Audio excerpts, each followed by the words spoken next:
Turistično društvo Breza Pragersko Gaj je pretekli konec tedna pripravilo 5. mednarodno razstavo cvetja, ki ne uvene. Na dvodnevni razstavi v telovadnici Osnovne šole Pragersko so sodelovali razstavljavci iz Slovenije in iz Hrvaške. Zakaj cvetje, ki ne uvene? Pretežno je to cvetje izdelano iz krep papirja, pa tudi iz drugih materialov, iz najlona, iz skvačkano cvetje, iz ličja. Skratka, veliko je danes tega videti tukaj. Zakaj pa mednarodna?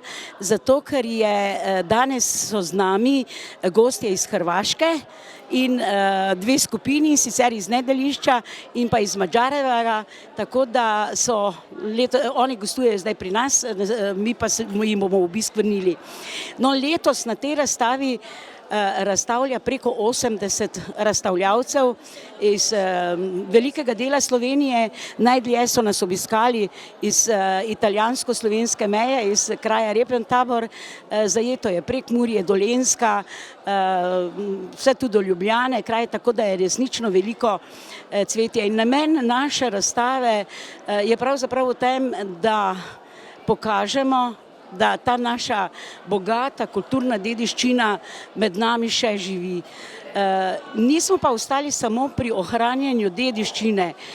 Ohranili smo način izdelovanja, ker ta oblikovanje papirja recimo se ne spreminja veliko. Spreminja se, nadgradili smo ga pa z različnimi kombinacijami cvetja, z različnimi aranžmaji, z različno podobo navzven in moram reči, če so včasih je cvetje spremljalo, predvsem papirnato cvetje, ljudi od rojstva do smrti in so prevladovali nageljčki in vrtnice. Danes v naši telovadnici cvetijo skoraj vse cvetlice, ki jih poznamo. Ne samo vrtne, ampak tudi lončnice, tudi kakšne posebne cvetlice. Skratka, veliko je videti in zelo lepi izdelki.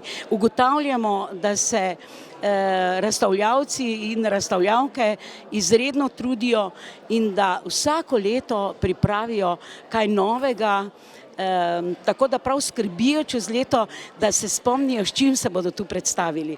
In smo zelo veseli, tako da bomo vztrajali in to našo razstavo, ki jo pripravljamo vsako leto 14 dni pred veliko nočjo, ohranili še naprej in jo tudi obdržali.